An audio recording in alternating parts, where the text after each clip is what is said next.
Hi everybody, today we are going to learn how to make a slip knot. Nearly every project in crochet and knitting actually uses a slip knot to start any type of cast on or starting chain or anything that we're going to do. We have to begin with a slip knot. So a slip knot is actually a knot in your yarn that is adjustable. We can change its size. So let me just make one real quick and show you.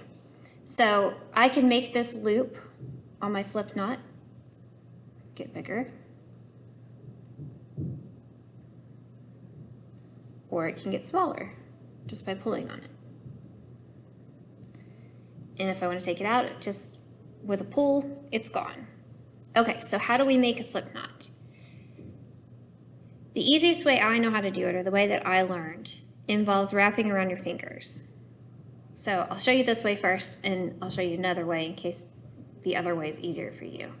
I wrap the yarn from the ball to my left, wrap it around my left index finger so that it goes over the top of my finger, around, and then it kind of crosses over.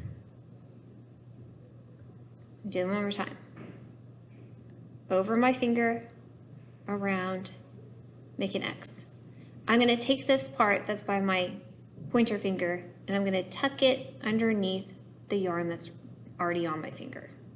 Tuck it under and then pull. One more time. Around my finger, cross it over, pick up the first strand that was on my finger, tuck this part that's connected to the tail under, grab onto it, pull my finger out, and pull. Now, let's do that a slightly different way. I'm going to lay it down. I'm going to loop it over so that it has just almost like a loop-de-loop or an E. Take this end and cross it underneath.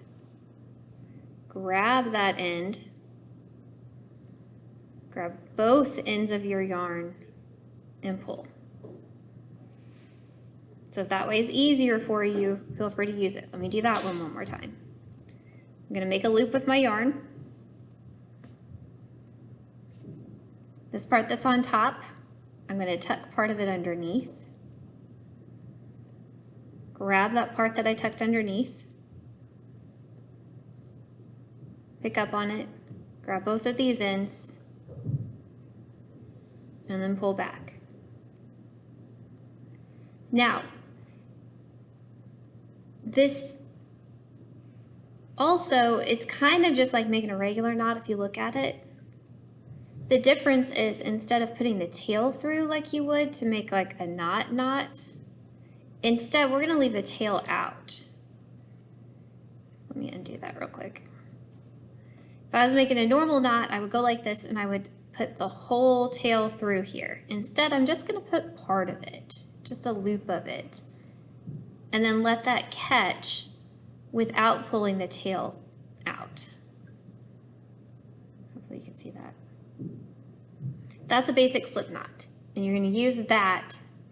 You're going to slide that onto your needle or your crochet hook, tighten it up, and then that's where you're going to start to do a cast on or to do anything to begin your work.